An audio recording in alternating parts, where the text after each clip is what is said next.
Está bien interesante porque cuando lo refrescamos vemos que el plan de Dios es perfecto. Y de hecho la iglesia, discúlpenme si comienzo a toser en algún momento, es que estoy saliendo de una cosa extraña que me pasó y tengo la garganta media extraña también. En el libro de Génesis, capítulo 1, versículo 26, aparece una idea que llama mucho la atención de parte de Dios. Dice el versículo 26, entonces dijo Dios, hagamos al hombre a nuestra imagen conforme a nuestra semejanza, y señoree en los peces del mar, en las aves de los cielos, y en las bestias, y en toda la tierra, y en todo animal que se arrastra sobre la tierra. Y creó Dios al hombre, a su imagen, a imagen de Dios lo creó, varón y hembra los creó. Aquí surgen muchas preguntas bien interesantes. Por ejemplo, ¿qué significa ser creados a la semejanza de Dios? ¿Qué significa que Dios creó al hombre a su imagen conforme a su semejanza? ¿Por qué creó varón y hembra? ¿Por qué tenemos entonces, y la creación es algo curiosa, cuando Dios crea todos los animales, cuando crea todo lo que vemos hoy en día, crea al hombre y a la mujer y luego crea el sábado. Ustedes podrán decir todo lo que ustedes quieran, pero en el libro de Éxodo, cuando aparecen los 10 mandamientos, Dios dice, acuérdate del sábado para santificarlo. 6 días trabajarás y harás toda su obra, mas el sábado es... Y ese acuérdate es de parte de Dios bien glorioso, porque cuando vemos la creación, vemos que crea el matrimonio y luego les dice, yo creé todas las cosas, por eso en este día ustedes van a acordarse de que yo creé todas las cosas. La manera en cómo Dios lo hace es bien interesante porque nos acuerda que Él está por encima de todos, por encima de todo y por encima de todas las cosas. Cuando vemos en el Génesis, aparece un nombre de Dios muy interesante que se llama Elohim. Ese nombre se le atribuye a Dios. Si lo traducimos, lo que vamos a encontrar son a 3 personas, Padre, Hijo, Espíritu Santo, como aparece en el Nuevo Testamento. Pero Elohim, Bar Elohim, Rúa Elohim y Yahvé Elohim, que son los 3, Dios Todopoderoso, creando a la raza humana, creando todo lo que nosotros vemos hoy en día.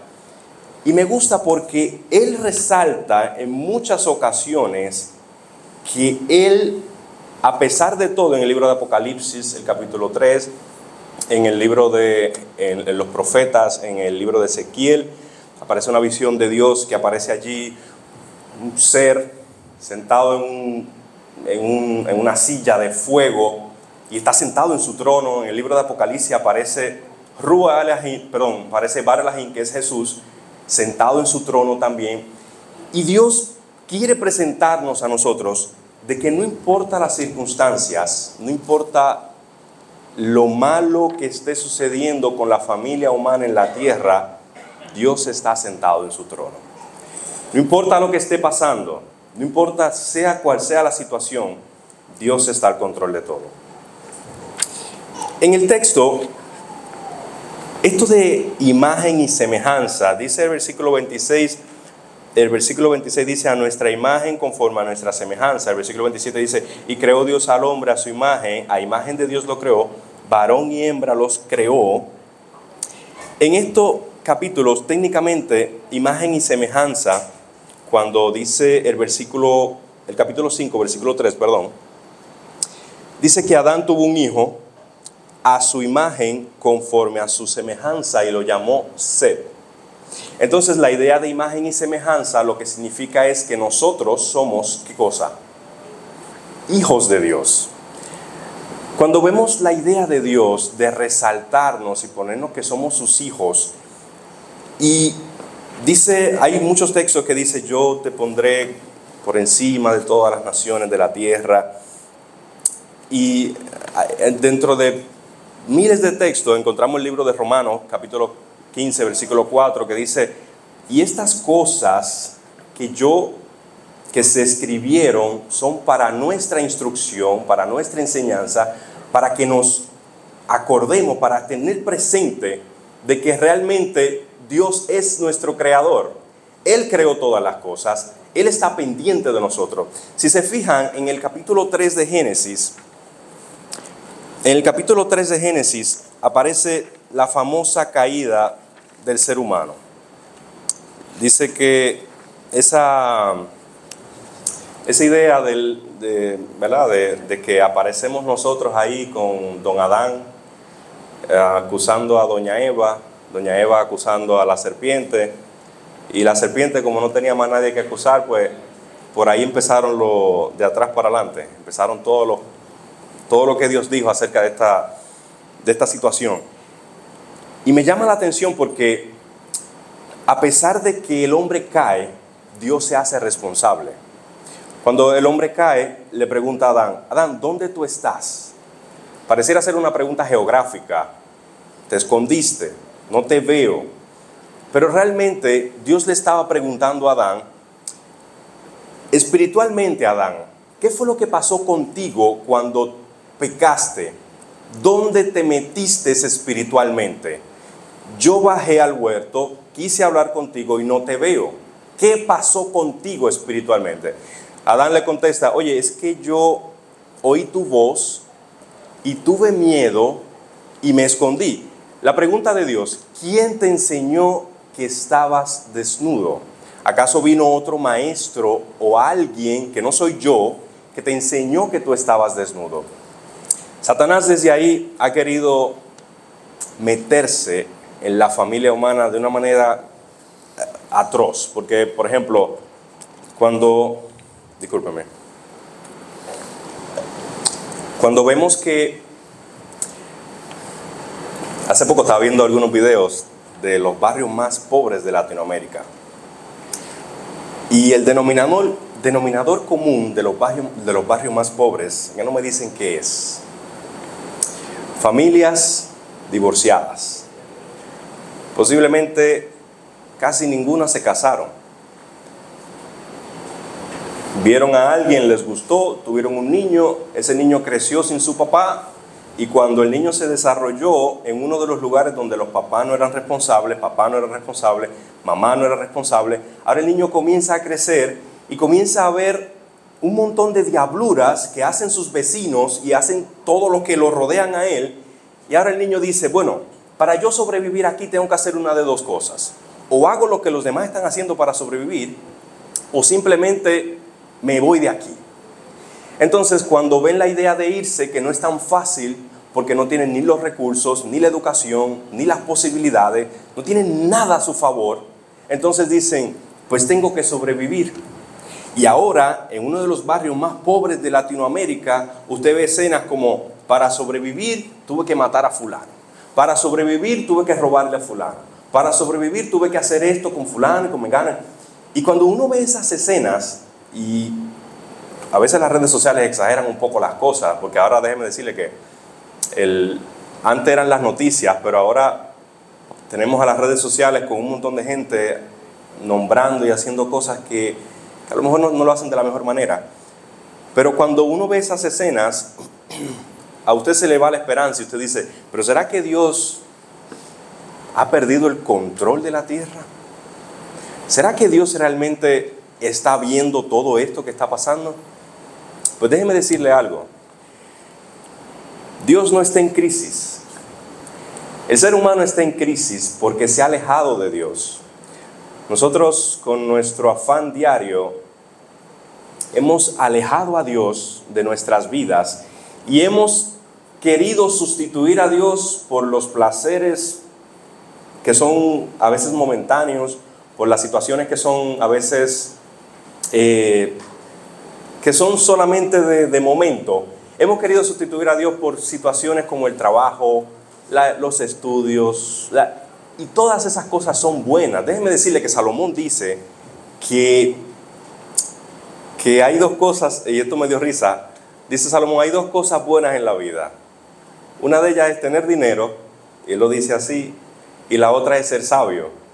Él dice, porque si usted tiene dinero y tiene un problema, usted puede pagar y resolver el problema. Pero si usted es sabio, usted puede evitarse los problemas. Así que Salomón es muy sabio y dice, bueno, hay dos cosas que son buenas. El dinero, porque te libra de los problemas, porque puedes rescatarte en un problema, pero la sabiduría, porque te ayuda a evitar los problemas. Lo interesante del dinero y de estas cosas que se nos golpean todo el tiempo, es que Salomón dice, al final del libro de Eclesiastés, capítulo 12, dice, mira, hijo, el fin de todo el discurso oído es este. Salomón, con todo el dinero del mundo, llegó a esta conclusión: teme a Dios, porque esto es el todo del hombre.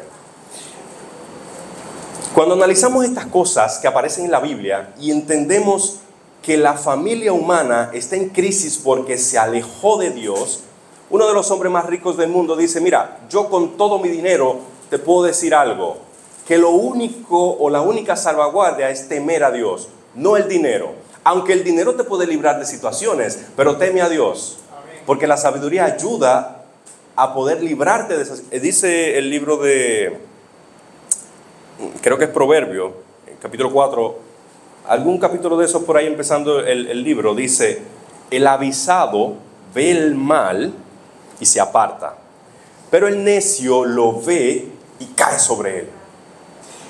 Esas son palabras con sabiduría. El libro de Romanos, capítulo 15, versículo 4, dice que todas esas cosas fueron escritas para nuestra instrucción, para que nosotros podamos ver y no caer en el mal, para que nosotros seamos sabios y entendidos.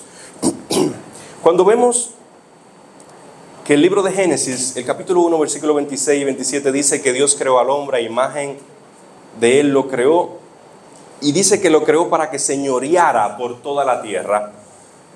Hay una nota interesante, la idea de ser hijos de Dios. Esta nota de ser llamados hijos de Dios, como dice el libro como dice Pablo, es algo muy especial. Cuando usted llega a su casa y está con su familia, se da cuenta de que ser hijo de Dios no es cualquier cosa. Los problemas siempre van a venir, las dificultades siempre van a estar ahí. Las situaciones, hace poco, de hecho hoy, cuando amaneció el día, me di cuenta de algo.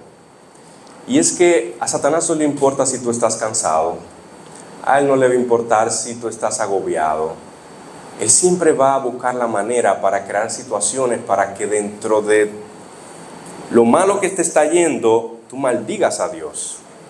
Y Él va a buscar la manera de que a ti se te olvide de que Dios realmente está pendiente, de que se te olvide de que la situación que estás pasando, Dios te está mirando y tiene soluciones para esa situación. Y Él va a buscar la manera de que se te olvide. Para que cuando se te olvide, entonces tú digas, verdaderamente no hay Dios. Recuerden esto. La palabra de Dios todo el tiempo nos está diciendo, yo soy Dios todopoderoso, yo estoy pendiente de mis hijos, yo estoy aquí, yo estoy presente. La familia humana tiene que entender que Dios está presente todo el tiempo. Dios está ahora mismo aquí, cuando usted se monte en su carro está, cuando vaya a comer Él está, cuando llegue a la casa que usted crea que no está, ahí está Dios. Dios está presente en cada situación. Dios es tan omnipresente que es imposible que usted vaya a un lugar horrible y usted diga, Dios no puede estar aquí. Eso es imposible. Vergüenza nos debería dar entrar en lugares extraños y pensar que Dios no está ahí mirándonos. La Biblia dice que si los cielos de los cielos de los cielos no pueden contener su gloria, ¿cómo se nos ocurre pensar que Él no va a estar en ningún lugar o en algún lugar? Dice el Salmo, porque me voy al monte, allí estás tú. A lo profundo de la mar, allí estás tú. A la montaña, a un lugar lejos, allí estás tú. ¿En dónde no está Dios? ¿En qué lugar no está Dios? Dios está en todas partes. La familia humana tiene que entender que las situaciones que tenemos, si las ponemos en las manos de Dios, entonces Dios va a ayudar a resolverlas.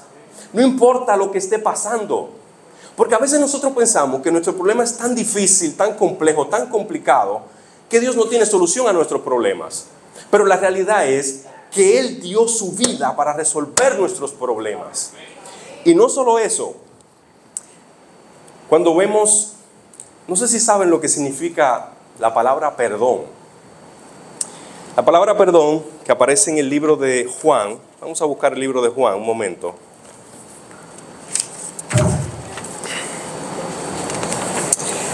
En el libro de Juan, vamos a ver. Antes de llegar ahí, quiero que vean algo. Dice, vamos a ir a Éxodo capítulo 34, versículo 6. En Éxodo capítulo 34, versículo 6, Moisés está de atrevido y quiere saber o quiere ver quién es Dios. La escena se pone complicada y Dios le dice, mira amigo, si tú me ves, te mueres. Cuando la escena se complica, Dios le dice, pero mira, por amor a ti voy a hacer algo. Escóndete detrás de esa piedra y yo voy a pasar y te voy a mostrar mis espaldas. Pues pasó el lío, Génesis capítulo 34, versículo 6. Dice el versículo 6, y pasando Jehová por delante de él, proclamó. Dice, Jehová, Jehová, fuerte, misericordioso y piadoso, tardo para la ira y grande en misericordia y verdad, que guarda la misericordia a millares y que perdona la iniquidad, la rebelión y el pecado, y que de ninguna manera tendrá por inocente al malvado, que visita la iniquidad de los padres sobre los hijos y sobre los hijos de los hijos hasta la tercera y la cuarta generación. Dice ahí que perdona la iniquidad, que perdona la rebelión. Imagínense la idea. Nosotros somos tan malos, tan desgraciados, porque esa palabra nos cae. Nosotros somos tan extraños que culpamos a Dios constantemente de nuestra rebelión, de nuestra cosa extraña, lo que tenemos por dentro. Y usted dirá, no, yo no hago eso. Bueno, hay una teoría que se llama la teoría del determinismo. Es una teoría que creó un famoso psicólogo, se llamaba, creo que fue Segismundo Freud. En su teoría, él decía, una teoría bien interesante, él decía que regularmente nosotros, los seres humanos, estamos bajo muchos estímulos. Y estos estímulos provocaban en nosotros reacciones que no estaban necesariamente acordes con cómo reaccionaríamos realmente nosotros, sino que nosotros somos víctimas de las circunstancias. Por ejemplo, yo fumo porque mi papá fumaba, o yo hago esto porque a papi le gustaba, o hago aquello porque posiblemente en mi niñez, él lo define de una manera bien extraña. Dice que cuando tenía 2 años vio a su osito en la maleta y de ahí su gran plectomanía. Y por ahí sigue definiendo un montón de cosas. Pero vino otro tipo que fue alumno de él, se llamaba Viktor Frankl, y él decía, mira, es muy fácil tú sentarte en un mueble diván, estilo victoriano, y recostar la cabeza para atrás, y allá está Segismundo Freud preguntándote cosas, y tú contestando, y él diciendo, bueno, pues entonces tú eres víctima de que tus papás hacían esto, y por eso tú lo haces. Es muy fácil llegar a esa conclusión. Viktor Frankl decía, pero eso no es así. Viktor Frankl estuvo en Auschwitz, en un campo de concentración. Él era psicólogo, psiquiatra también. Y él veía en el campo de concentración cómo los judíos, porque Viktor Frankl también era judío, cómo los judíos los vestían a todos igual, andaban todos haciendo literalmente lo mismo, porque tenían que comer lo mismo, tenían que trabajar en lo mismo, y las situaciones eran muy similares, porque ¿verdad? Obviamente cada quien lo hace a su manera, pero todos tenían que hacer lo mismo. Y él decía, mira qué curioso, cuando cogían a uno para matarlo, porque se rebelaba, entonces algunos de ellos iban cantando la Shema Israel, y otros se ponían a pelear con los guardias y se mataban con los guardias. Y era interesante la escena, porque entonces Viktor Frankl dice, Ah, mira qué curioso. Entonces no somos víctimas de las circunstancias. El hombre tiene facultades de elegir. El hombre puede elegir. Entonces lo que decía Segismundo Freud no es correcto. Entonces Viktor Frankl descubrió que nosotros tenemos capacidades de elección. Obviamente, la Biblia ya lo había dicho, que el ser humano tiene libre elección. Pero descubrirlo científicamente es algo asombroso. Nosotros elegimos qué hacer. Nosotros elegimos con quién andar. Y en este mundo tan galopante, tan fuerte, nosotros tenemos pocas opciones. Y una de ellas es elegir, optar por Dios, y la otra es por omisión. Es decir, si usted no elige estar con Dios, por omisión usted elige, y suena tan trivial, suena tan... De hecho, yo mismo una vez, pues yo soy medio rebelde, pensando las cosas, y yo dije, pero ¿cómo es posible que si yo no elijo estar por Dios, por omisión estoy eligiendo el diablo? ¿Cómo es esto tan así, tan literal? Le voy a decir algo. Satanás sabe esto. Y él sabe que la familia, cuando no elige estar por Dios... Mire, quiero hacer un paréntesis. Usted llega a trabajar a su casa, cansado, y a veces se nos olvida, y esto por experiencia propia, mi esposa está en la casa cuidando a la bebé.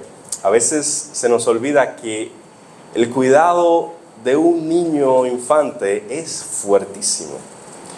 Yo tuve algo que probar porque cuando ella nació, como de ahí le hicieron cesárea, pues cuando ella nació, yo fui el que le daba el biberón, y me acuerdo que eso fue un caos porque había que levantarse cada 2 horas. El bebé te levantaba, ella lloraba y había que ir, lloraba y había que ir, lloraba y había que ir. Le doy gracias a Dios que ahora se está levantando por lo menos 2 veces en la noche y de ahí le puede descansar algo. Porque desde que yo empecé a trabajar, duermo como un león. Y a veces me levanto así y es porque de ahí se levanta a atender a la niña y me levanto por si pasa algo, hace falta algo. Pero cuando veo que ella le da la comida, ya tiene su rutina. Pero cuando veo que le da la comida y veo que vuelve, yo dije, ok, está todo bien, y me duermo otra vez.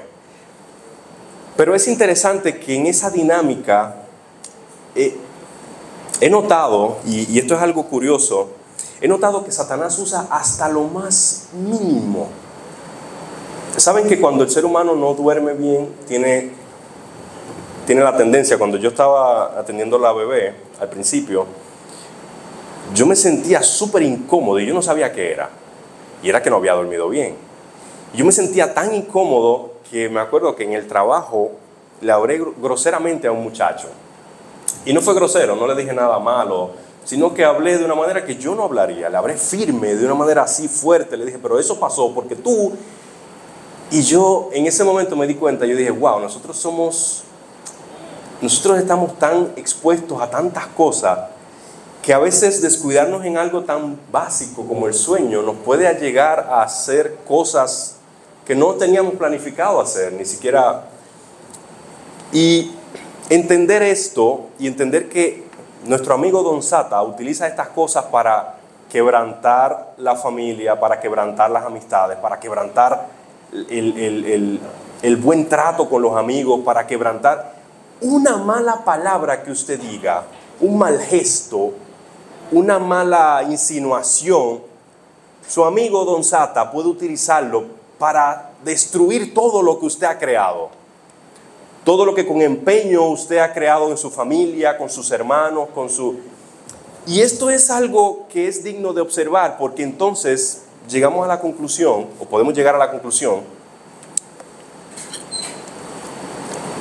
de que entonces no hay tregua, no hay descanso. No hay un momento donde usted diga, estoy en paz, voy a descansar ahora, vamos a ver una película. Mire, mi hermano,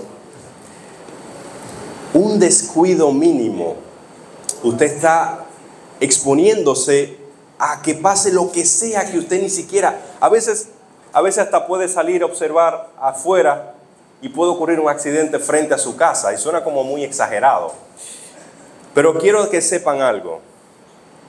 La Biblia dice que aunque no estemos en tregua, que aunque no haya paz en la tierra, que aunque el mundo entero se esté cayendo a pedazos, que aunque la situación sea horrible, espantosa, que aunque las dificultades estén ahí, aunque hayan situaciones donde usted ha tenido que hacer cosas que usted no se enorgullece porque las hizo, Dios está en su trono y está pendiente de todo.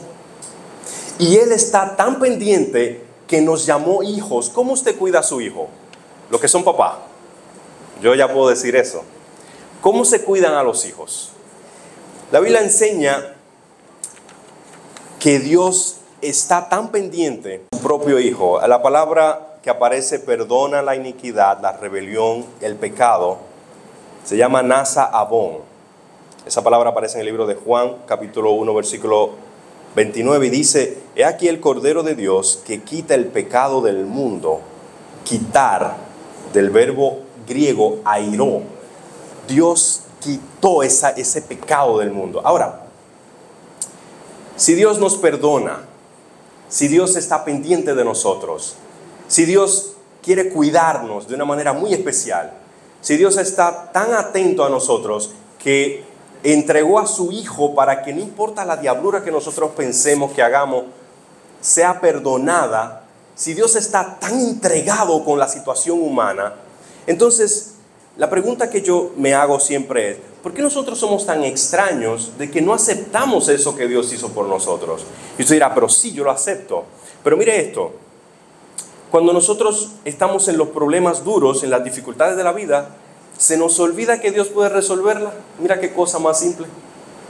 Cuando vemos que la situación está muy recia, me acuerdo que en las batallas de David, cuando David se armaba en batalla, hubo una batalla, y esta fue otra también, la de...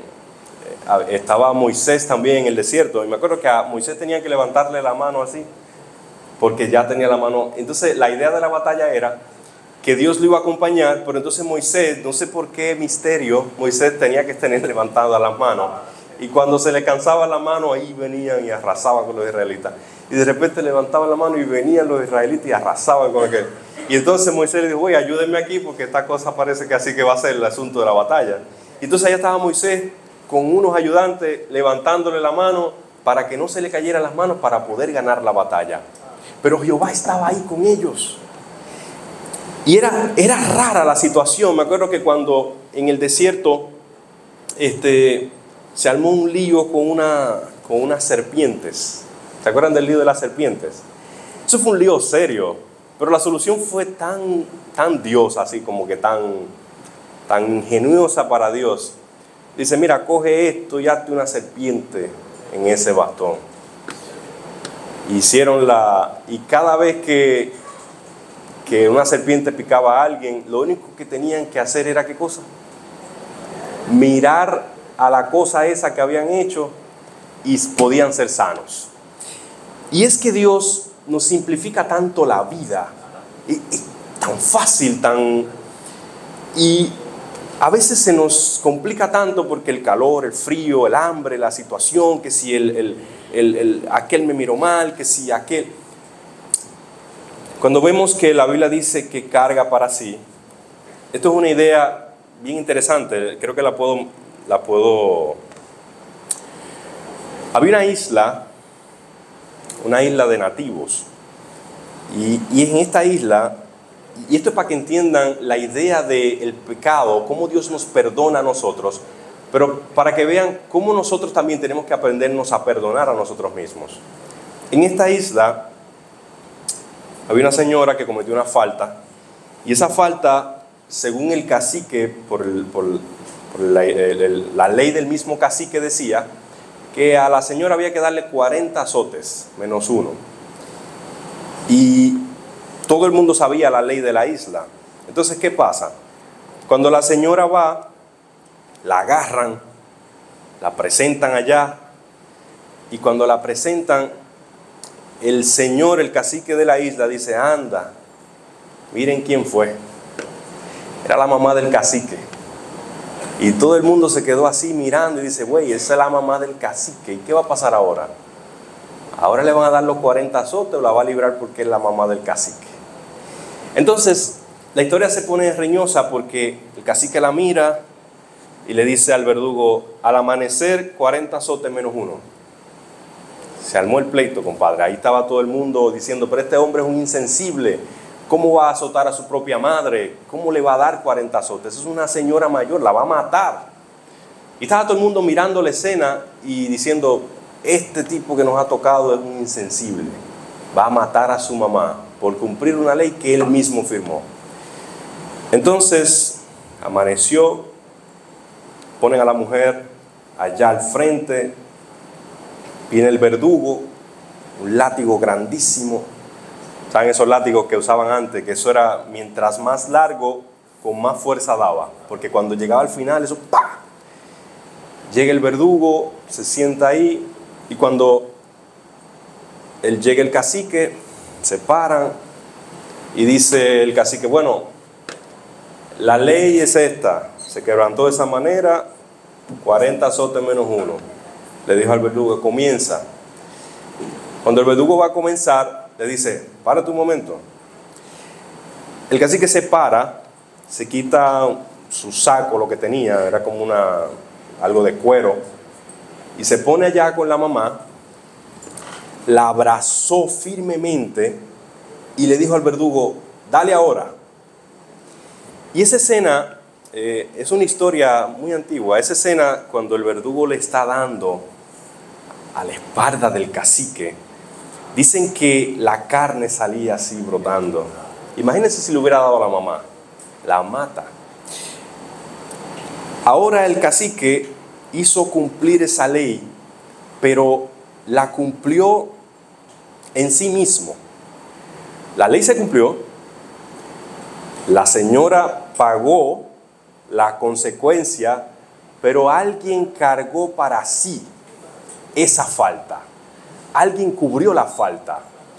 Ahora, el cacique con su espalda llena y ensangrentada dice, se cumplió la ley, 40 azotes menos uno. Y la señora ya era libre porque había cumplido la ley. Qué interesante que Dios cargó todas nuestras transgresiones. Y ahora cada vez que nosotros hacemos una falta, salen imagínense la escena, imagínense los pedazos saliendo así, y nosotros limpiándonos de la sangre de otro y saliendo por ahí porque ya la deuda fue pagada. Eso significa que carga para sí, que toma para sí, que cogió nuestras cosas raras y la tomó para Él. Ahora, la familia humana está en crisis, pero no está en crisis porque Dios está en crisis. Está en crisis porque no conocemos a Dios. El libro de Jeremías, capítulo 9, versículo 23, dice, en ese texto, Dios presenta que Él anhela que le conozcamos. Jeremías, capítulo 9, versículo 23, y me gusta porque lo dice Dios, no es alguien que viene y lo comenta. Dice el versículo 23, así dijo Jehová, no se alabe el sabio en su sabiduría, ni en su valentía se alabe el valiente, ni el rico se alabe en sus riquezas, mas alábese en esto el que se hubiese de alabar, en entenderme y conocerme que yo soy Jehová, que hago misericordia, juicio y justicia en la tierra, porque estas cosas yo quiero, dice Jehová. A Dios le interesa que le conozcamos. Imagínense que la solución a nuestro problema se resuelve con conocer a Dios. La solución a la familia humana, conociendo a Dios. La solución para los hijos, para lo que sea, conociendo a Dios se resuelven todos esos problemas. Dedicándole un poquito de tiempo a Dios, dedicándole un poquito de espacio en nuestra vida tan ajetreada.